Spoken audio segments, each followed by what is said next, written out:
This will be another quickie, and yes, another one from the Pretty Girls franchise, and once again we are gonna play cards. And yes, I am playing on a Nintendo Switch. So how are we gonna play here? Well, we have already 4 cards on the table, and your goal is to finish each deck with a king. So if you've ever played the basic game of Solitaire, then the goal is somewhat similar. However, here, the game is played a bit differently than the basic Solitaire.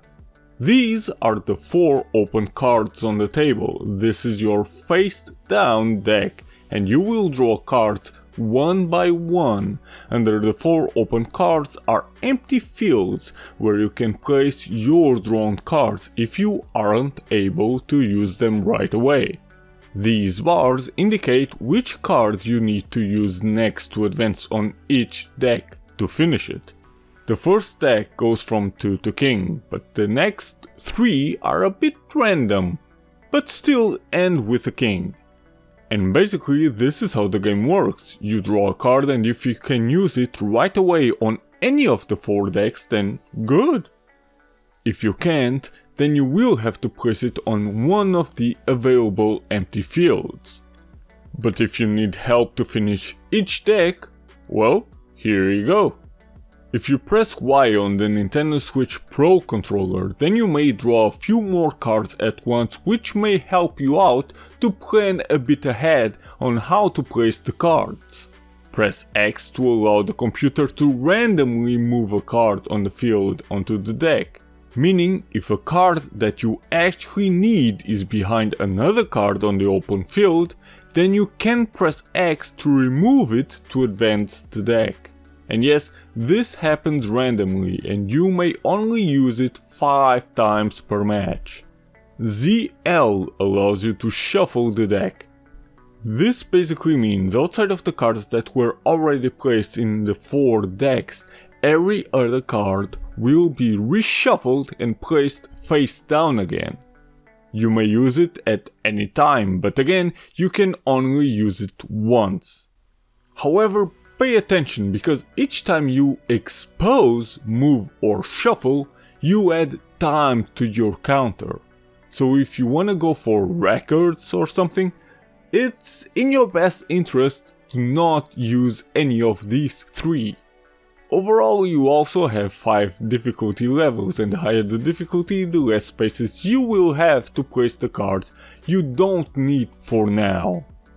However, the difficulty itself could have also been enhanced by the developers if the decks had to be finished with a king, of course, that's fine, but the order to get there had been random.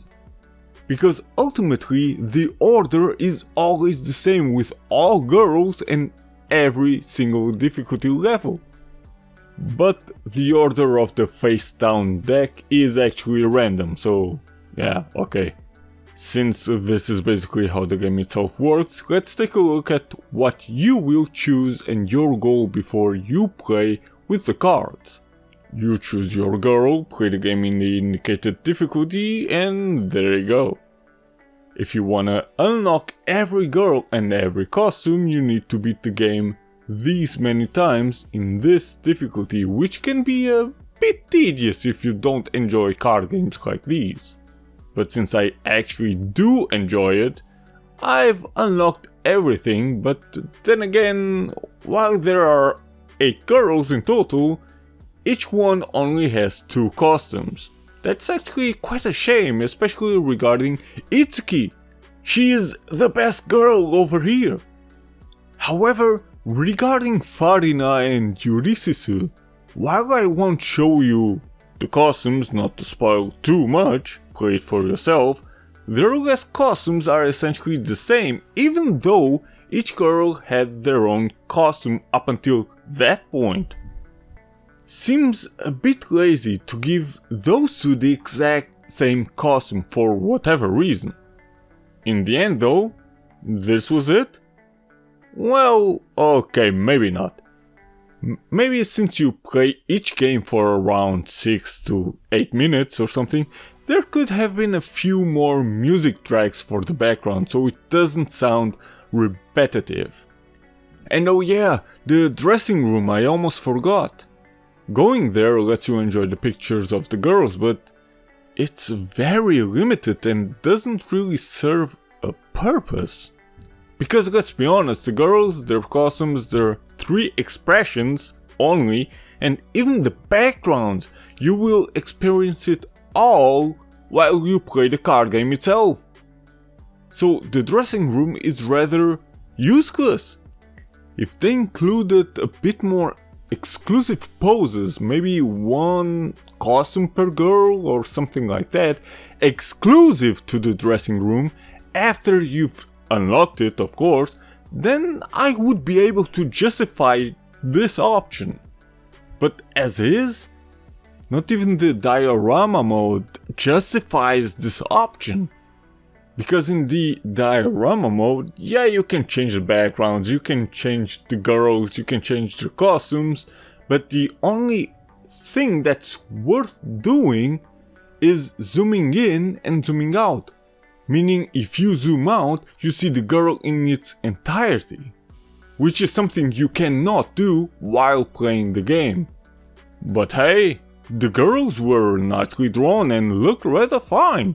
And most have a really big pair of boobs. But again, for me, Itsuki is the queen. But hey, your favorite may be here as well.